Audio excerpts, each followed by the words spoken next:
मऊरानीपुर के ब्लॉक बंगरा अंतर्गत ग्राम पंचायत सकरार में सपा कार्यकर्ताओं ने कैंडल मार्च निकाला, जहां उन्होंने छत्तीसगढ़ के नक्सली हमले में शहीद हुए वीर जवानों को श्रद्धा सुमन अर्पित किए। छत्तीसगढ़ में हुए नक्सली हमले में कुछ वीर जवान शहीद हो गए थे, जिनको श्रद्धांजलि देने के लिए सकरार में सपा कार्यकर्ताओं ने कैंडल मार्च निकाला। ब्लॉक बंगरा के ग्राम सकरार में वार्ड क्रमांक 13 से जिला पंचायत सपा प्रत्याशी सविता राकेश श्रीवास ने अपने समर्थकों के साथ कैंडल मार्च निकाला, जहां उन्होंने छत्तीसगढ़ के बीजापुर में शहीद हुए वीर जवानों को श्रद्धांजलि दी। इस दौरान उनके साथ कई समर्थक व कार्यकर्ता मौजूद रहे।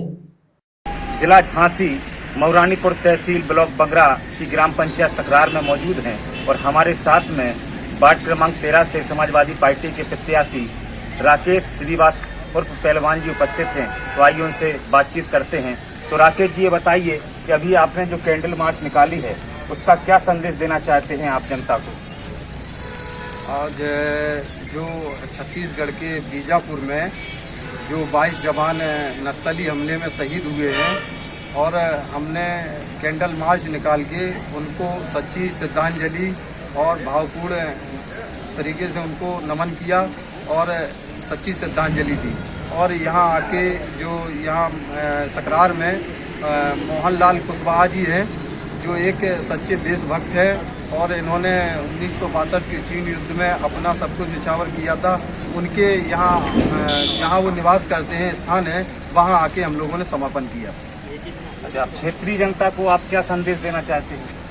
क्षेत्रीय जनता से यही कि जो ये हुआ है नक्सली हमला, इससे हम लोगों को सीख लेनी चाहिए और सभी को इस तरह के वो करके सभी को सच्ची श्रद्धांजलि। तो अभी आपने राकेश पहलवान जो वार्ड क्रमांक 13 से जिला पंचायत सदस्य प्रत्याशी हैं, अभी आपने सुना उनको कि किस प्रकार से नक्सली हमला हुआ, उन्होंने पूरे देश को संदेश दिया। आप क्या संदेश देना चाहते हैं आप जनता को? सबसे पहले मैं कहना चाहता हूं कि छत्तीसगढ़ के बीजापुर में जो हमारे देश के जवान नक्सली हमले में शहीद हुए हैं, समाजवादी पार्टी के तत्वाधान में आज ये कैंडल मार्च समाजवादी पार्टी के साथियों ने यहाँ निकाला है। और हमारा ये कैंडल मार्च निकालने का सिर्फ मकसद है कि हमारे देश के जो जवान शहीद हुए हैं उन्हें हम सच्ची श्रद्धा सुमन अर्पित करें और श्रद्धांजलि अर्पित करें।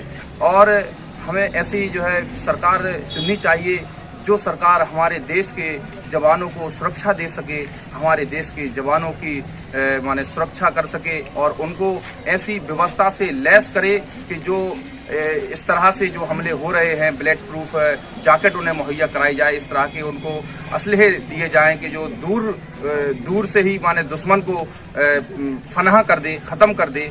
ऐसी सरकार हमें चुननी चाहिए। और आज की जो सरकार है भारतीय जनता पार्टी की, मोदी जी कहते थे कि एक के बदले 10 सर लाऊंगा, एक के बदले 10 सर लाऊंगा। मैं मोदी जी से पूछना चाहता हूं कि जब से आपकी सरकार बनी है तब से लेकर आज तक इस हिंदुस्तान के इतिहास में सबसे ज्यादा किसी की सरकार में यदि जो है हमारे देश के जवान शहीद हुए हैं तो भारतीय जनता पार्टी की सरकार में हुए हैं। इसलिए मैं एक शायरी के माध्यम से मैं कहना चाहता हूं कि और हमें कितना बर्बाद करोगे साहिब, क्या नया जुल्म क्या ईजाद करोगे साहिब, खुद के औलाद नहीं है तो ये बताओ कितनी माओं को बे औलाद करोगे साहिब। क्योंकि एक बेटे खो जाने का गम एक बाप को होता है और जिसका बेटा शहीद हो जाए उसके दर्द की उसकी पीड़ा का एहसास एक बाप ही कर सकता है, एक माँ ही कर सकती है। तो मैं कहना चाहता हूँ कि सरकारें इन हाथों में जाएं, ऐसे लोगों के हाथों में जाएं जिनका घर और परिवार हो, जिन्हें जो है देश से प्रेम हो और देश की जनता से प्रेम हो, देश के जवानों से प्रेम हो। कि आए दिन ये घटनाएं हो रही हैं जहां जांच जो है होनी चाहिए थी पुलवामा कांड की, भारतीय जनता पार्टी जांच करने में लगी है कि किसानों के आंदोलन में पानी कहां से आ रहा है, आटा कहां से आ रहा है, ये जांच की जा रही है। ये बड़ी शर्मनाक बात है और ये बड़ी सोचनीय और चिंतनीय बात है। मैं देश के लोगों से अपील के तौर पर कहना चाहूंगा कि आगामी 2022 की जो चुनाव है विधानसभा के, उसमें आप लोग सजग रहें और 2022 में समाजवादी पार्टी की सरकार बनाएं जिससे हमारा प्रदेश सुरक्षित रहे और जवान सुरक्षित रहे।